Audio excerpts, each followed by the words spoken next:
Hey guys, welcome back to another episode of On the Couch, and I'm one of your hosts, Danny Cardozo, and I'm with Johnny Supa. Johnny, what are we talking about in this episode? So, Okay. if mortgages is a conversation in and around you and your peers, you should be listening to this podcast. Yeah. You should be paying attention. You should be sharing it with friends that if you're not particularly in that conversation or it's not about you, you should be talking to your friends about this podcast. Share it with them because there's going to be a bunch of knowledge that we drop, but let's talk about what's the importance, what's important about us. Let's start right from the beginning. So if I was a client and I'm looking to purchase a home, what should I do first? You should talk to a mortgage broker, somebody who's got experience. Okay, but I mean, the first time I went to go buy a house, I went straight to a realtor. And only to find out that, after I purchased the home, I put everything on contract, the offer was accepted. Then I went to the bank. Yeah. At that time, I was 24 years old. Here I thought it was, here I am, 24-year-old, going to purchase my first house. And I show up at the bank and, I didn't qualify. But traditionally, that's what everybody's doing. Everybody's, maybe not so much now as it was before, but I think a lot more people are contacting the realtor because they're amazed by the home. They want to go see it, but they are not qualified or pre-approved prior to doing so. And I think one of the biggest problems is because everybody follows about 30 realtors, and these realtors post these beautiful staged homes, and you look at it, at night or in the morning while you're scrolling through, look at this beautiful home, and look at the price, and all of a sudden, let's go make an offer on it. Let's call this realtor and make an offer on it. But it's not what you should be doing. So if you are in the market and you're looking to buy a property, you have to go and get pre-approved. You have to understand what your budget is. If you're not thinking about 5 years from now, if you're a married couple, let's talk about the journey from the beginning. If you're a married couple, right, and you're going to buy your first property, the first thing that you're going to do is you're going to look at your incomes and your savings. You're going to go find out what you can afford, and then you're going to go purchase your first home. But that's not what you should be doing. You should be looking at what your life is going to look like in the next 3 to 5 years.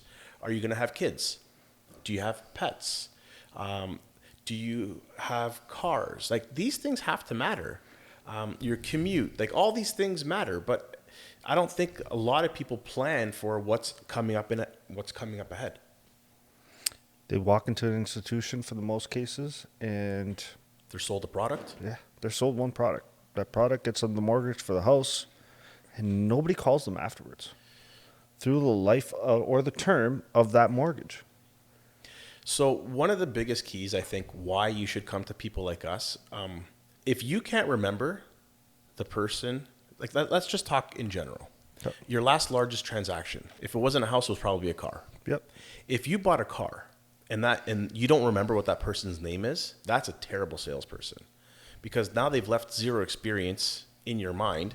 You have, there's been no follow-up. Nothing's happened after the fact.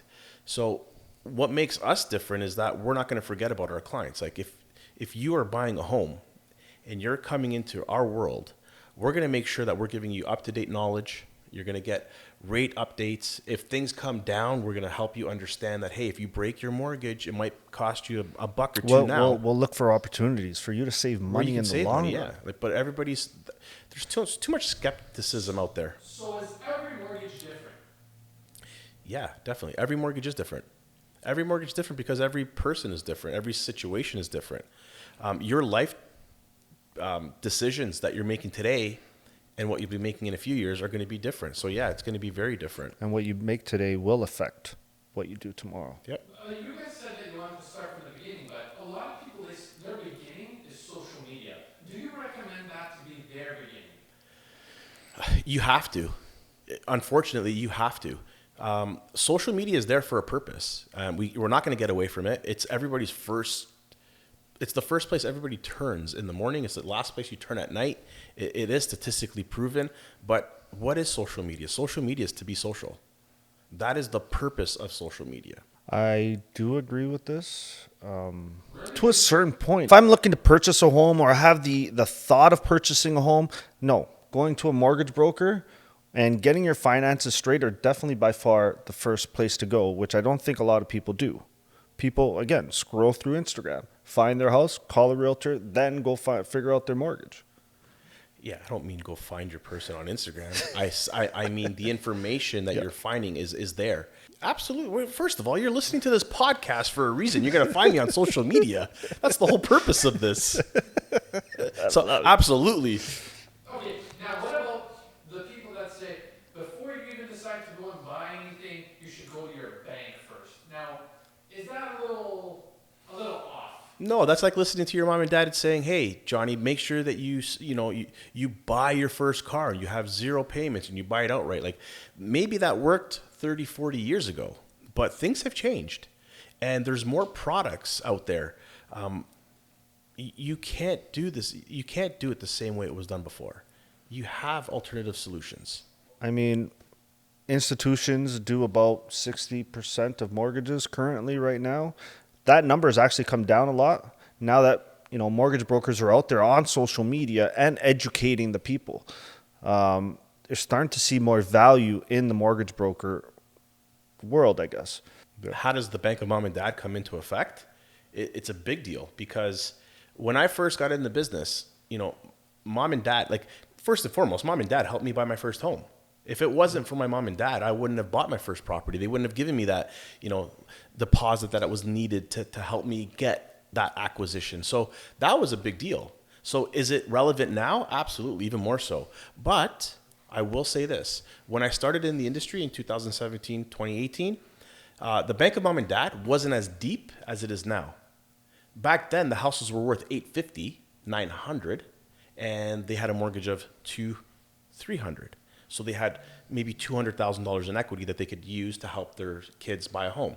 Now these properties are not $800; they're $1.4, $1.5 million homes. There's a lot more equity in these homes. More, yeah, and they're especially able to help out a lot easier. Yeah, definitely. New generation, they can't buy a house without mom and dad. I'd say about 30 to 40% of them are taking gifts, as we call it, from their parents. Whether it's partial or full. Yep, partial or full. 100%. Just because the market has gone so high, like Johnny was saying, the market has increased so much in the last 2-3 years that equity in their homes are available to your parents to help out their children. So you asked the question, is it easier now than it was before to buy a home?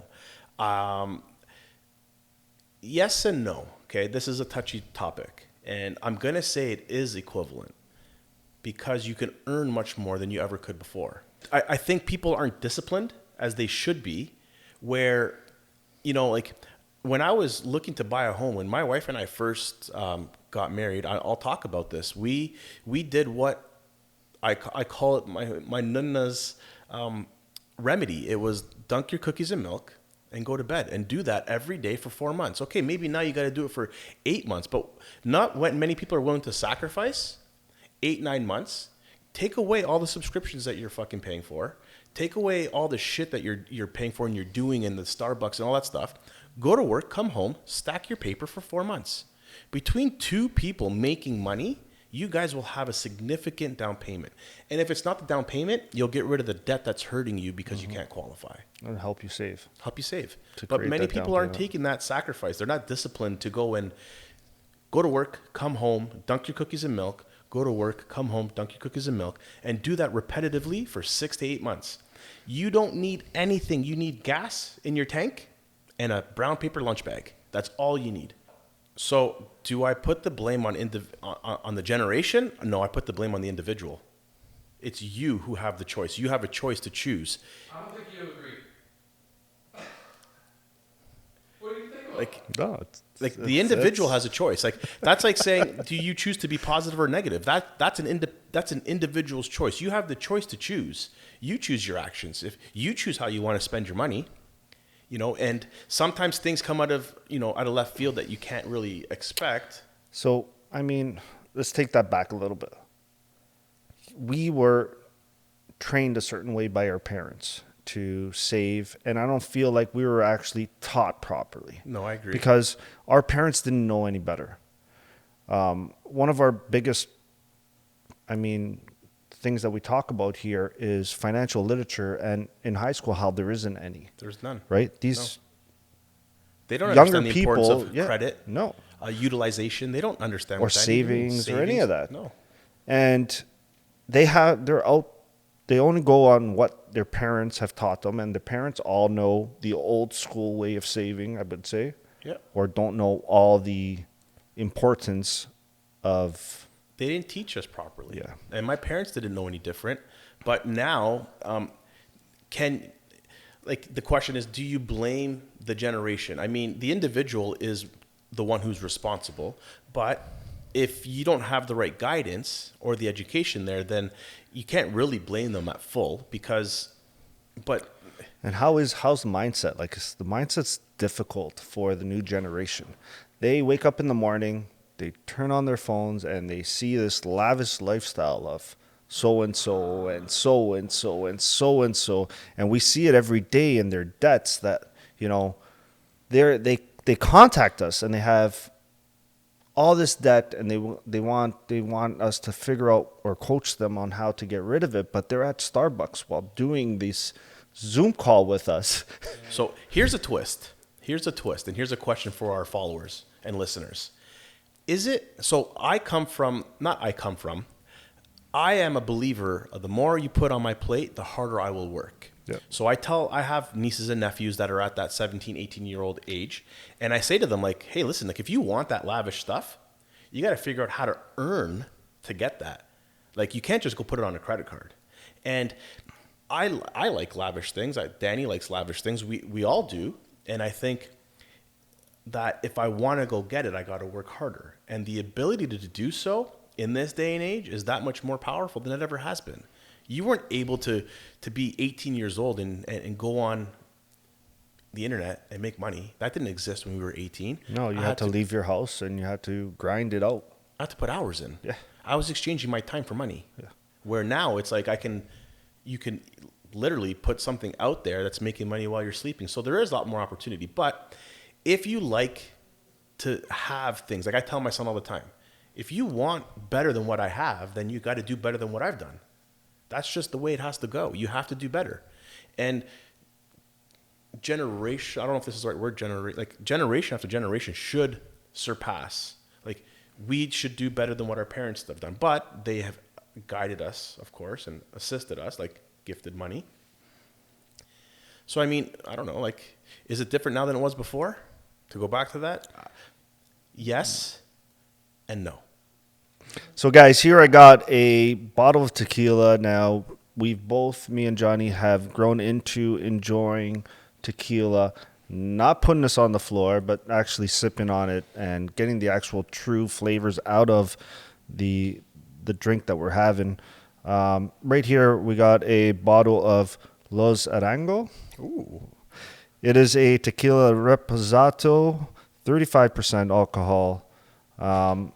That's actually one of my favorite, to be honest. Out of the I've ones that actually had a bottle of this sitting in my cantina for those Italians in my cold room, for those who aren't Italian. And I've had it for years, and I've never actually opened up this bottle, but we've recently opened it up, and it's one of my favorites. It's excellent. If I had to rate that one out of 10, I think I'd give it a 10. Whoa. Yeah, that's a perfect tequila for me. I'm at a good 8.5. Different? Yeah, but I like that one a lot. We had that out recently. We were out at a party, and that one was one of my favorite out of all the ones that we tried. I enjoyed it. It left a good taste in my mouth. It wasn't sour to go down. It didn't need, like, I'm not a fan of having lime or lemon after any drink. So nothing chilled. Neat. Like all my alcohol. Neat. Nothing on the rocks, but that's me personally. Yep. What's neat is, guys, if you're liking this content, you can follow us on Spotify or your favorite streaming platform. If you want to see us live, follow us on YouTube, or you can see us on Instagram at Your Nesta Financial.